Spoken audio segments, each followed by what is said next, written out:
एक बार फिर से आप सभी का स्वागत है। हम अध्ययन कर रहे हैं कुरिन्थियों के नाम पौलुस प्रेरित की पहली पत्रिका।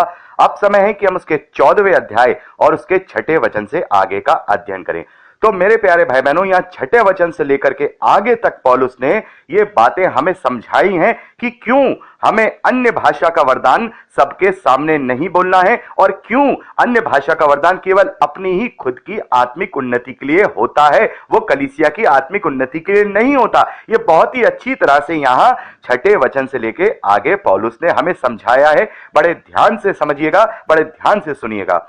6ठे वचन में पौलुस लिखते हैं, इसीलिए हे भाइयों, यदि मैं तुम्हारे पास आकर अन्य भाषाओं में बात करूं और प्रकाश या ज्ञान या भविष्यवाणी या उपदेश की बातें तुमसे ना कहूं तो मुझसे तुम्हें क्या लाभ होगा।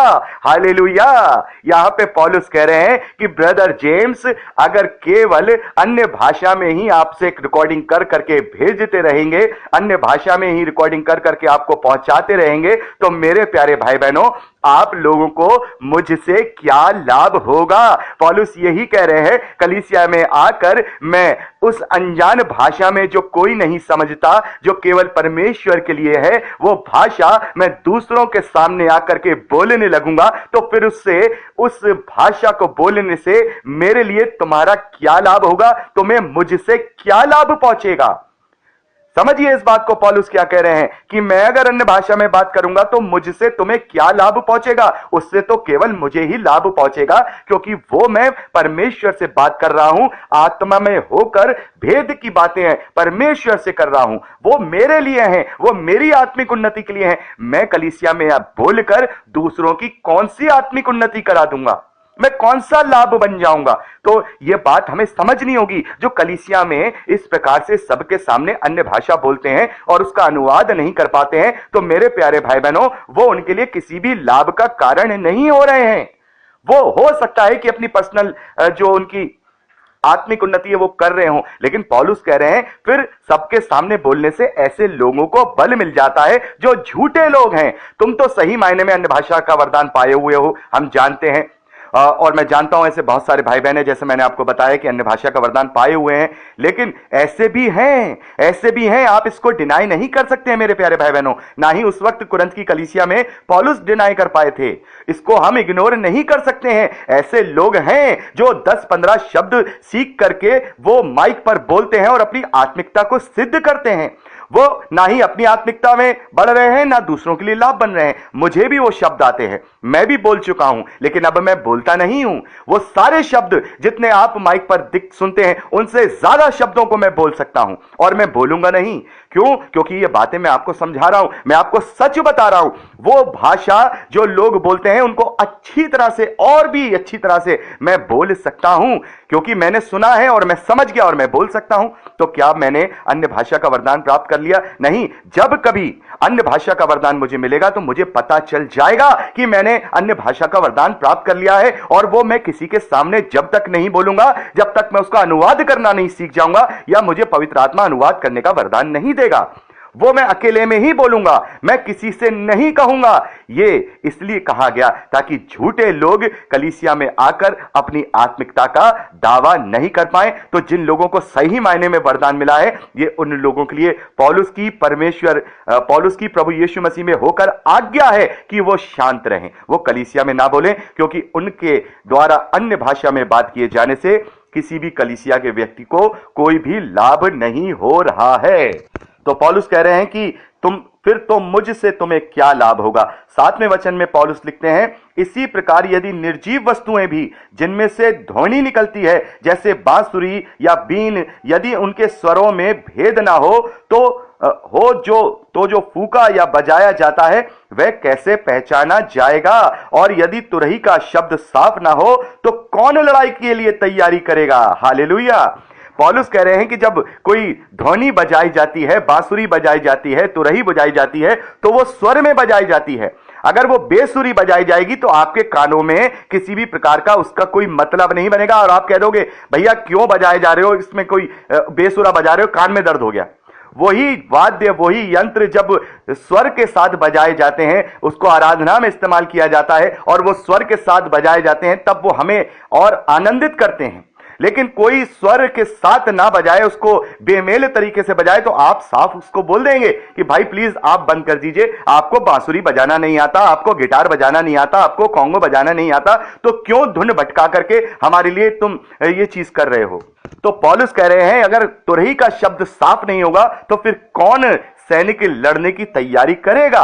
तो यही बात पौलुस उदाहरणों के रूप में कह रहे हैं कि यदि वो किसी के लाभ की बातें नहीं हो रही हैं, वो केवल आपके लाभ की बातें हैं, तो मेरे प्यारे भाई बहनों, उन्हें आप अपने घर में, अपने मन में उस अन्य भाषा को बोलिए, किसी के सामने मत बोलिए, क्योंकि इस तरीके से लोगों के अंदर झूठे लोगों की प्रवृत्ति बढ़ती जाएगी और वो अपने आप को आत्मिकता में सिद्ध कर लेंगे। मानिए अगर सभी ने अन्य भाषा में बात करना कलीसिया में छोड़ दिया, तो फिर ऐसे झूठे लोग क्या करेंगे? ऐसे लोगों की तो दुकान बंद हो जाएगी। फिर वो अपनी आत्मिकता कैसे सिद्ध करेंगे? क्योंकि ना तो उनमें आत्मा का फल पाया जा रहा है, ना ही आत्मा के द्वारा दिए गए अन्य वरदान पाए जा रहे हैं। तो अब वो कैसे कहें कि हम अपने आप में आत्मिक हैं? अब तो ये बात खत्म हो गई, इसलिए वो इस चीज को होने नहीं देना चाहते और इस चीज को अपने अपने तरीके से डिस्क्राइब करके भोले भाले लोगों को बहकाते हैं और उनसे कहते हैं नहीं, ये अन्य भाषा का वरदान ही सबसे बड़ा चिन्ह है। वो केवल 14वां अध्याय उसका 2रा वचन और 3रा वचन ही पढ़ते हैं, उसके अलावा वो आगे की कोई भी बात लोगों को नहीं समझाते हैं। पौलुस आगे लिखते हैं 9वें वचन में, ऐसा ही तुम भी यदि जीभ से साफ साफ बातें ना कहो तो जो कुछ कहा जाता है वह कैसे समझा जाएगा?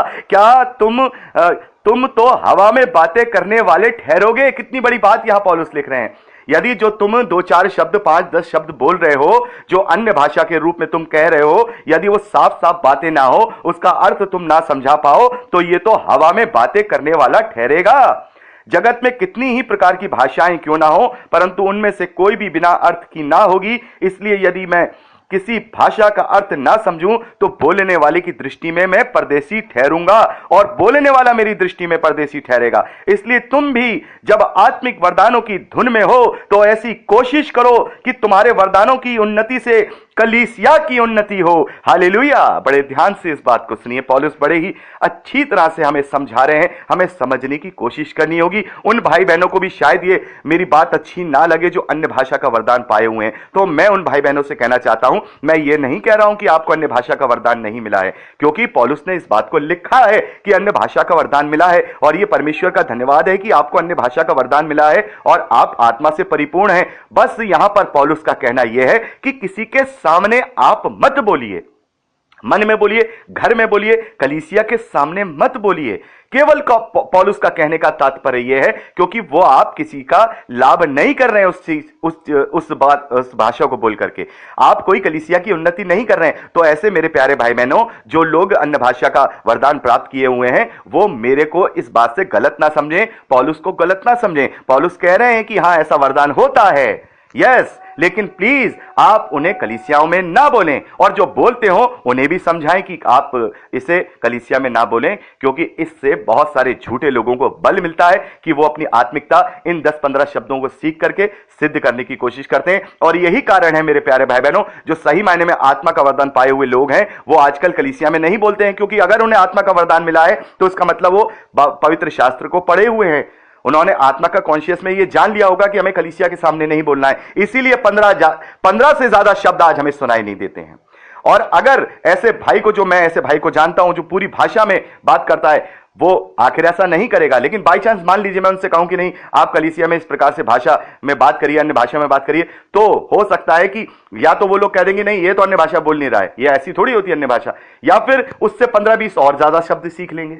तो ऐसे सीख करके अन्य भाषा जो आज हम देखते हैं 15 से ज्यादा नहीं बोली जा रही है, तो इसका मतलब यह है कि किसी ने बोली और किसी ने वो समझा और वही 10-15 शब्द आज तक कलीसिया में चलते चले आ जा रहे हैं। उसके अलावा कोई 20वां शब्द निकल के नहीं आ रहा है, क्योंकि 20वां शब्द वो इस्तेमाल करेगा ही नहीं, क्योंकि दूसरा व्यक्ति कहेगा नहीं ये तो अन्य भाषा है नहीं। आप मेरी बात को बड़े ध्यान से सुनिए, 15 शब्द के अलावा 16वां या 20वां शब्द नहीं आएगा निकल करके, क्योंकि वो जानबूझ के बोलेगा नहीं, कहीं ऐसा ना हो कि ऐसा शब्द बोलने से दूसरा व्यक्ति कह दे कि नहीं ये तो अन्य भाषा है ही नहीं। तो आप समझिए इस बात को, इसलिए 15 से ज्यादा 16 से ज्यादा शब्द नहीं बोले जाते हैं। तो यहां पर पौलुस कह रहे हैं जगत में कितनी प्रकार की भाषाएं क्यों ना हो, परंतु उनमें से कोई भी बिना अर्थ की ना होगी। इसलिए यदि मैं भाषा का अर्थ ना समझूं तो बोलने वाले की दृष्टि में मैं परदेशी ठहरूंगा और बोलने वाला मेरी दृष्टि में परदेशी ठहरेगा। इसलिए तुम भी जब आत्मिक वरदानों की धुन में हो तो ऐसी कोशिश करो तुम्हारे वरदानों की उन्नति से कलीसिया की उन्नति हो। इस कारण 13वां वचन ध्यान से सुनिए, इस कारण जो अन्य भाषा बोले वह प्रार्थना करे कि उसका अनुवाद भी कर सके।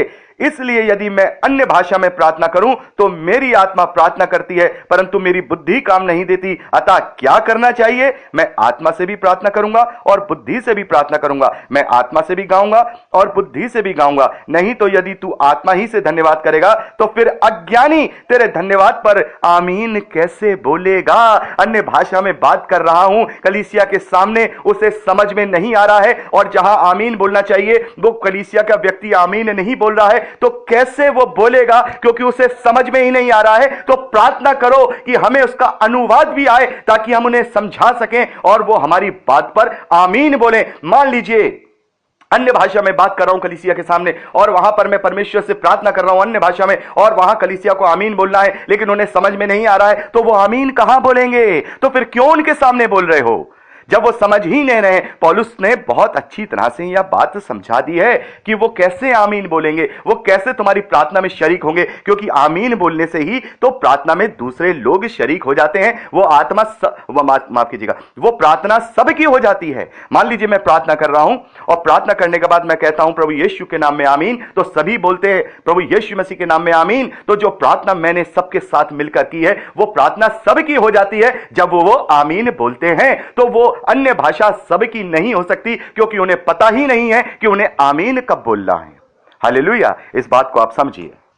17वें वचन में बड़े अच्छे से पौलुस समझा रहे हैं, तू तो भली भांति धन्यवाद करता है परंतु दूसरे की उन्नति नहीं होती। हमने तो अन्य भाषा में बात करके हमने धन्यवाद कर लिया, हमने प्रभु की बढ़ाई कर ली, हमने परमेश्वर की बढ़ाई कर ली, लेकिन दूसरा बेचारा आमीन नहीं बोल पाया, वो तो अपनी उन्नति नहीं कर पाया, वो तो अपनी उन्नति नहीं कर पाया। इसलिए मेरे प्यारे भाई बहनों, कलीसिया में या किसी के सामने जब तक अनुवाद ना आए, जब तक अनुवाद करने वाला ना हो, तो कलीसिया में शांत रहें, वहां अन्य भाषा में बात ना करे, अपने घर में करे या फिर अपने मन में करें। यह बात मैं अपने मन से नहीं कह रहा हूं, पौलुस ने आगे बातें लिखी हैं।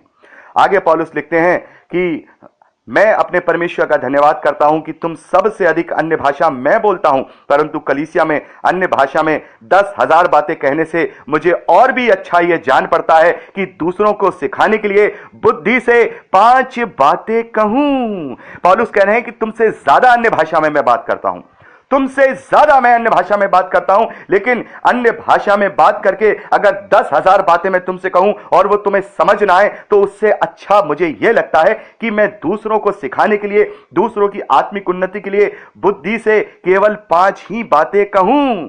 हे भाइयों, तुम समझ में बालक ना बनो, बुराई में तो बालक रहो परंतु समझ में सियाने बनो।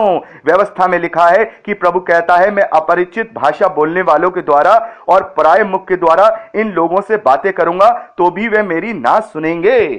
तो पौलुस यहां व्यवस्था की बात को भी यहां क्लेम कर रहे हैं कि मैं अन्य भाषाओं के द्वारा लोगों से बात करूंगा लेकिन फिर भी वो मेरी नहीं सुनेंगे। आगे पौलुस लिखते हैं, इसलिए अन्य भाषाएं विश्वासियों के लिए नहीं परंतु अविश्वासियों के लिए चिन्ह है, और भविष्यवाणी अविश्वासियों के लिए नहीं परंतु विश्वासियों के लिए चिन्ह है। अतः यदि कलीसिया एक जगह इकट्ठी हो तो सब के सब अन्य भाषा बोलें और बाहर वाले या अविश्वासी लोग भीतर आ जाए, तो क्या वे तुम्हें पागल ना कहेंगे? क्या वो तुम्हें पागल ना समझेंगे? अगर हम अन्य भाषाओं में, अन्य जातियों में जाकर के लोगों के बीच में प्रचार करेंगे और उन्हें अन्य भाषा में बोलते जाएंगे, तो वो कहेंगे भाई ये क्या कह रहे हैं, हमें तो समझ में नहीं आ रहा, पास्टर साहब क्या बोल गए आप, क्या कह रहे हैं? अरे ये अन्य भाषा है, तो आप मुझे क्यों सुना रहे हैं? मुझे तो कोई फायदा नहीं हुआ, आप तो मुझसे हिंदी में बात कीजिए, प्रभु के सुसमाचार को हिंदी में समझाइए, ये कौन सी भाषा आप बोल रहे हैं, मुझे नहीं आती, मुझे नहीं आती। तो यहां पौलुस कह रहे हैं बाहर वाला आकर के तुम्हें पागल समझेगा, वो तुम्हें बड़बड़ाने वाला समझेगा। पौलुस यहां पर ये कह रहे हैं कि बाहर वाले या विश्वासी लोग भीतर आ जाए